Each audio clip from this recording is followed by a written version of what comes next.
नमस्कार। आपका अखबार के इस अंक में आपका स्वागत है। मैं हूं प्रदीप सिंह। देश की फ़िज़ा कुछ बदली हुई है, हवा बदली हुई है, तौर तरीका बदला हुआ है। ये पहली बार हो रहा है 75 साल में, पिछले कुछ सालों में, कि देश की सर्वोच्च अदालतों में, हाई कोर्ट हो या सुप्रीम कोर्ट हो, हिंदू पक्ष की सुनवाई होने लगी है। हिंदू पक्ष के समर्थन में या कहें उनकी जो याचिकाएं हैं वो स्वीकार होने लगी हैं। ताज़ा मामला है इलाहाबाद हाई कोर्ट का कल का जजमेंट, कल का निर्देश कि श्री कृष्ण जन्मभूमि का सर्वे होगा। शाही ईदगाह मस्जिद जो है वो मंदिर तोड़कर बनाई गई है। इसके लिए इसका निर्धारण करने के लिए एक कोर्ट कमिश्नर बनाए जाएंगे। 3 वकीलों का कोर्ट कमीशन बनाया है हाई कोर्ट ने, और वो सर्वे करेगा। 18 दिसंबर को तय होगा कि सर्वे का टर्म्स ऑफ रेफरेंस क्या होगा, किस तरह से सर्वे किया जाएगा, ये हाई कोर्ट तय करेगा। हाई कोर्ट की एकल पीठ ने ये फैसला सुनाया है। हाई कोर्ट के पास मई 2023 में ही तमाम याचिकाएं जो जिला अदालतों में और दूसरे अदालतों में चल रही थी, उन सबको इलाहाबाद हाई कोर्ट में बुला लिया गया था, और उस पर फैसला जो है वो 30 नवंबर को सुरक्षित रख लिया गया था, जो कि कल सुनाया गया है, यानी 14 दिसंबर को। और उसमें ये कहा गया है कि कोर्ट कमिश्नर जो है वो नियुक्त किया जाएगा। वो सर्वे करेंगे और निर्धारित करेंगे कि ये मंदिर तोड़कर मस्जिद बनाई गई है क्या। अब जाहिर है कि इससे बहुत से लोगों को परेशानी होगी, सारे सेकुलर और लिबरल लोगों को परेशानी होगी, और जो शाही ईदगाह मस्जिद ट्रस्ट है उनको तो परेशानी होनी ही थी। तो वो दूसरे दिन, अगले ही दिन, यानी आज सुप्रीम कोर्ट पहुंच गए। अब आप कल्पना कीजिए आज से पहले की स्थिति। आज से पहले की स्थिति होती तो तुरंत सबसे पहले स्टे मिल गया होता, हाई कोर्ट के आदेश पर स्थगन आदेश आ गया होता सुप्रीम कोर्ट का। लेकिन सुप्रीम कोर्ट ने स्थगन आदेश देने से मना कर दिया, यानी इलाहाबाद हाई कोर्ट का आदेश लागू रहेगा।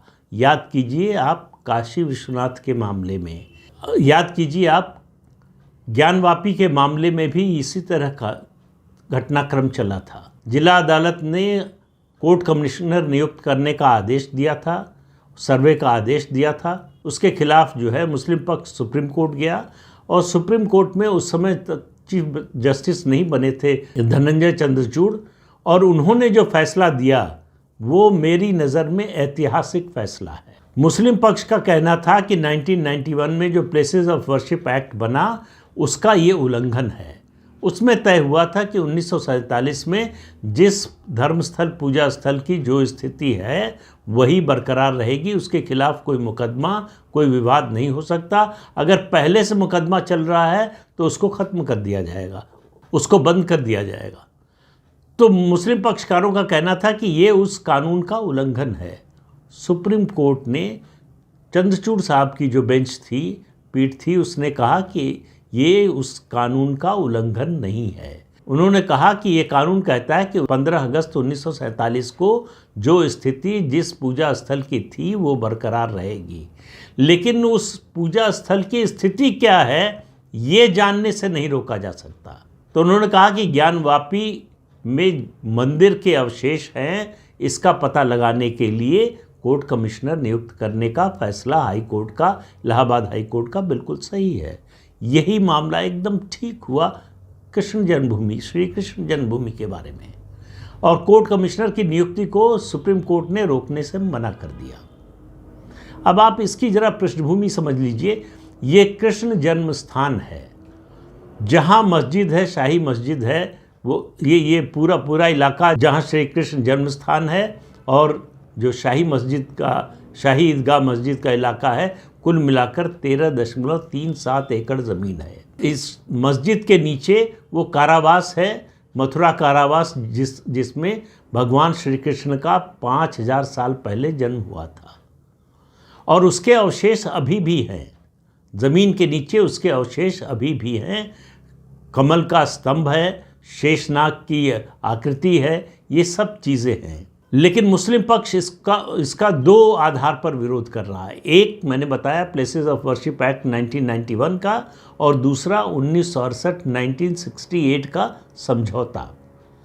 अब आप समझिए 1968 का समझौता क्या है।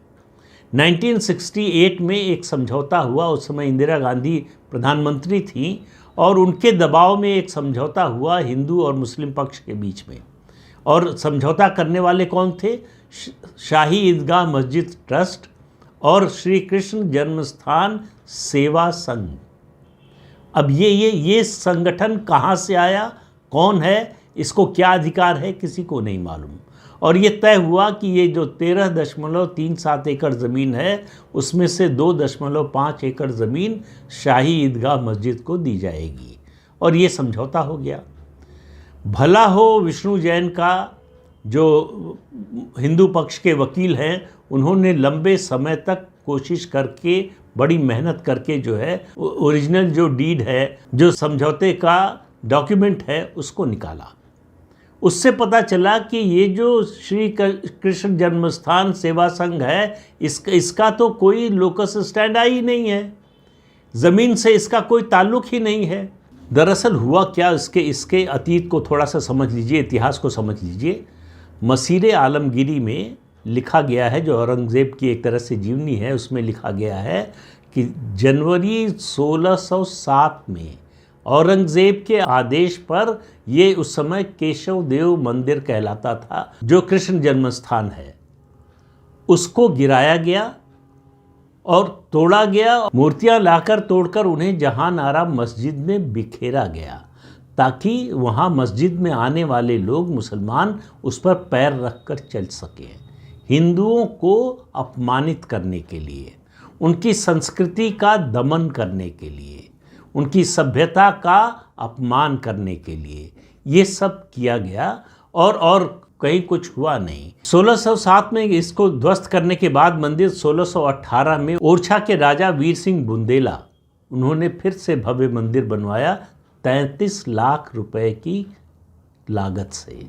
अब आप समझिए 1618 में 33 लाख रुपए की लागत से जो मंदिर बना वो कितना भव्य और कैसा रहा होगा। उसके बाद मराठा शासकों ने जब फिर आगरा और मथुरा पर कब्जा किया और उसको हासिल किया, तो उन्होंने मंदिर का पुनर्निर्माण कराया। 1615 में ये ज़मीन पूरी बनारस के राजा पटनीमल ने इसको खरीद लिया। 1803 में अंग्रेज़ों ने इसको नज़ूल की ज़मीन घोषित कर दिया। बाद में इसका ऑक्शन हुआ, और इस ऑक्शन में पंडित मदन मोहन मालवीय और श्री कृष्ण जन्मस्थान ट्रस्ट के नाम बैनामा हुआ इस ज़मीन का।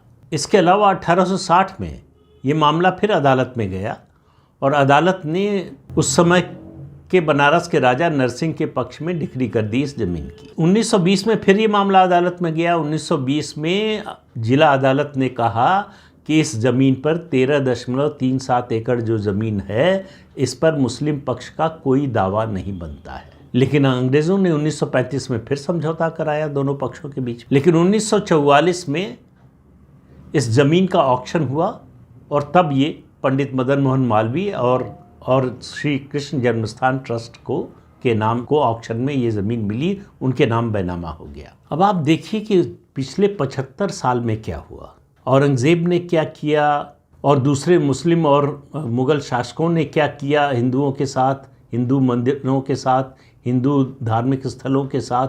ये तो इतिहास की बात है। हमारे शासकों ने आज़ादी के बाद क्या किया? आज़ादी के बाद हमको ये पढ़ाया गया, हमको ये सिखाया गया कि अतीत को भूल जाओ, इतिहास को भूल जाओ। आप इतिहास को भूल सकते हैं, इतिहास में जो गलतियां हुई किसी से उसको माफ़ भी कर सकते हैं, लेकिन आप अपनी संस्कृति और सभ्यता को नहीं भूल सकते। आपकी संस्कृति और सभ्यता को नष्ट करने के जो प्रयास हुए हैं उनको कैसे भूल जाएंगे? उनको भूल जाएंगे तो आपकी संस्कृति और सभ्यता नष्ट हो जाएगी। इसलिए बात ये नहीं है कि जो अतीत में हुआ उसका कोई बदला लेना है। जो हमारी गुलामी के या हमारे पराजय के या हम पर अत्याचार के जो चिन्ह हैं, उनको मिटाना इस पीढ़ी की जिम्मेदारी है, इस पीढ़ी का दायित्व है। कि हमारे पुरखों ने जो सहा, जो अत्याचार सहा, जो अपमान सहा, उसका प्रतिकार हो, और उसके प्रतिकार में किसी से बदला लेने की ज़रूरत नहीं है। जो हमारा था वो हमें मिले, जिस पर हमारा हक था, जो जिसके हम हकदार हैं, वो हमको मिलना चाहिए, जैसे अयोध्या में मिला है 500 साल के संघर्ष के बाद। जैसे ज्ञानवापी में अब मिलने की संभावना है, किसी भी समय एएसआई की रिपोर्ट आ सकती है। वहाँ सर्वे का काम हो चुका है, एएसआई अब अपना काम सर्वे का कर चुकी है, वो हाई कोर्ट को रिपोर्ट सौंपने वाली है, और वहाँ पर तो बड़ा स्पष्ट है। और मथुरा का मामला, श्री कृष्ण जन्मस्थान का मामला तो इन तीनों धर्मस्थलों में सबसे ज़्यादा एक कहें कि ओपन एंड शट केस की तरह से है। यहाँ मस्जिद पक्ष का कोई दावा बनता ही नहीं है। और ये जो 1968 के समझौते की दलील दी जाती है, ये उस संस्था के साथ समझौता हुआ है जिसका उस ज़मीन से कोई लेना देना नहीं है, उसका कोई मालिकाना हक ही नहीं है। मतलब आप समझने की कोशिश कीजिए कि आपका पड़ोसी आपका मकान किसी और को बेच दे, या उससे किसी से समझौता करके जो है समझौते में आपका मकान दे दे, ऐसा हो सकता है क्या? कानूनी रूप से संभव है क्या? लेकिन इस देश में 1968 से ये चल रहा है। अब समय आ गया है इतिहास में, अतीत में हुए इन अत्याचारों का प्रतिकार हो, और कानूनी रूप से हो। जो भी संविधान सम्मत तरीके हैं उनके जरिए हो। तो संविधान जो कहता है, 1991 के प्लेसेस ऑफ वर्शिप एक्ट की जो दुहाई दी जा रही है, वो इन मामले ही लागू नहीं होता।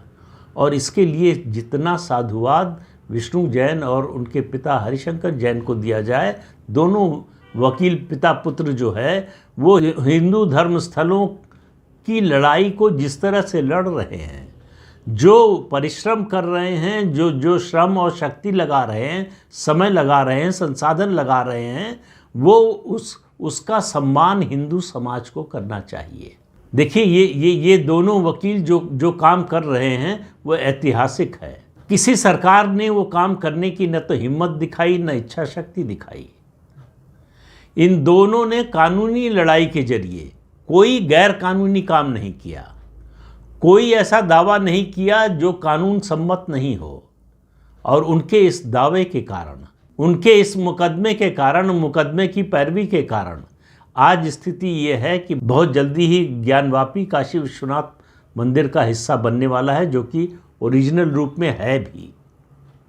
और इसी तरह से ईदगाह मस्जिद, जो याचिका दायर की गई है हिंदू पक्ष की ओर से, उसमें जो शाही ईदगाह मस्जिद को ज़मीन दी गई है उसको वापस लेने और मस्जिद को हटाने की याचिका दायर की गई, मांग की गई है। तो अब ये मुद्दा जाहिर है कि बड़ा मुद्दा बनेगा। जितने सेकुलर लोग हैं इसमें कूदेंगे और इसको एक सांप्रदायिक रूप देने की कोशिश करेंगे। वो इसको भारतीय संस्कृति और सभ्यता से जोड़कर नहीं देखने की कोशिश करेंगे। ये भारतीय संस्कृति पर हुए हमले के रूप में नहीं देखेंगे। ये मुसलमानों पर अत्याचार हो रहा है, इस रूप में इसको पेश करने की कोशिश करेंगे। इसको चुनाव में मुद्दा बनाने की कोशिश करेंगे। तो आपको ये बात अच्छी तरह से समझ लेनी चाहिए कि आप भारतीय संस्कृति और सभ्यता के पक्ष में हैं या खिलाफ हैं।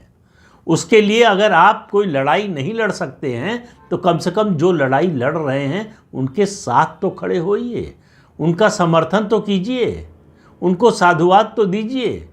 वो जितना बड़ा काम कर रहे हैं वो आने वाली पीढ़ियों के लिए एक उदाहरण बनने वाला है। आने वाली पीढ़ियों को अपनी संस्कृति की रक्षा कैसे करनी चाहिए इसका सबक सिखा रहे हैं। हमसे सिर्फ इतनी अपेक्षा कर रहे हैं कि जो उनका विरोध कर रहे हैं हम उनके साथ तो कम से कम न खड़े हों, उनके समर्थन में खड़े हों। इन दोनों वकीलों के समर्थन में, विष्णु जैन और हरिशंकर जैन के समर्थन में खड़े हों।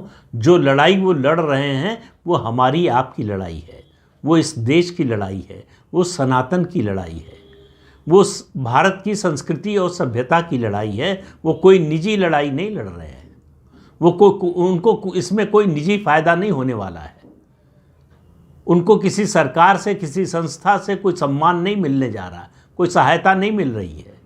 वो जो कुछ कर रहे हैं अपने संसाधनों से कर रहे हैं। ऐसे लोगों को प्रोत्साहित करने की ज़रूरत है। और जो ये माहौल बदला है वो पिछले 10 सालों में बदला है और इस सरकार के कारण बदला है। इस बात को नहीं भूलना चाहिए। आज से 10 साल पहले यही मुकदमा गया होता तो ये खारिज हो गया होता, या हाई कोर्ट का आदेश आया ही ना होता, आता तो उस पर स्थगन आदेश जारी हो गया होता। ये हो रहा है देश में बदलाव का असर। इस असर को, इस बदलाव को, इस परिवर्तन को समझिए, इस परिवर्तन के निहितार्थ को समझिए। ये देश को गुलामी के प्रतीकों से मुक्त कराने का समय आ गया है, इसकी घोषणा है। इसलिए हाई कोर्ट का और उसके बाद सुप्रीम कोर्ट का जो आदेश है, इसको ऐतिहासिक मानकर चलिए। इससे आने वाले समय में बहुत बड़े परिवर्तन होने वाले हैं और हम और आप भाग्यशाली हैं कि इस परिवर्तन के हम साक्षी बन रहे हैं। तो इस अंक में इतना ही। अगले अंक में फिर मिलेंगे किसी नए मुद्दे के साथ। तब तक के लिए अनुमति दीजिए। आपसे अनुरोध है कि चैनल देखिए, शेयर कीजिए, लाइक कीजिए और सब्सक्राइब ज़रूर कीजिए। नमस्कार।